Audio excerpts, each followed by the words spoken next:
that borrowing on your own home makes you a little bit queasy. There are other ways to get some money. You can get financial aid for adult caregivers. Right. I mean, how many times have I ever said you can't get financial aid for retirement? Well, maybe you can.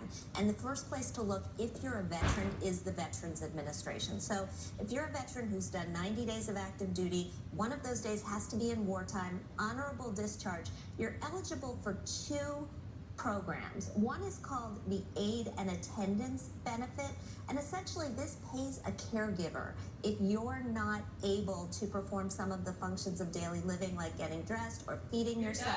It's worth up to $25,000 a year if you've got a dependent, and it can come into play whether you're at home, in a nursing home, or in an assisted living facility. The housebound benefit is a little less valuable. It's worth up to about $20,000 a year, only for people at home. Are spouses of those caregivers eligible for this as well? Yeah, absolutely. And so, again, that's something really good to keep in mind. All right. What do caregivers, adult children who are caring for their parents, need to know about Medicaid?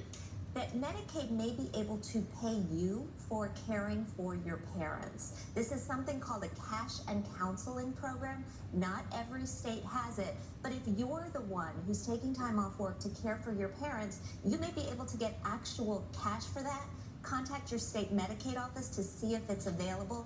And by the way, if your parents have already purchased long-term care insurance, you may be eligible to be paid out of that policy as well. Should adult children who are looking at the possibility of taking care of their parents in the future go ahead and buy that long-term care insurance? If their parents can't afford it, and you can, absolutely, it's something to look into. It can just put off a hassle and an expense down the road that you may not be able to come up with the money for later. And you may also want to look at something called longevity insurance, which is a deferred annuity. It doesn't kick in until your parents are about 85 years old, but you take a chunk of money at age 60, buy them a benefit that will pay them essentially an income by the time they get very old. Good information, Jean. Thank you. Thank you very much. Up next.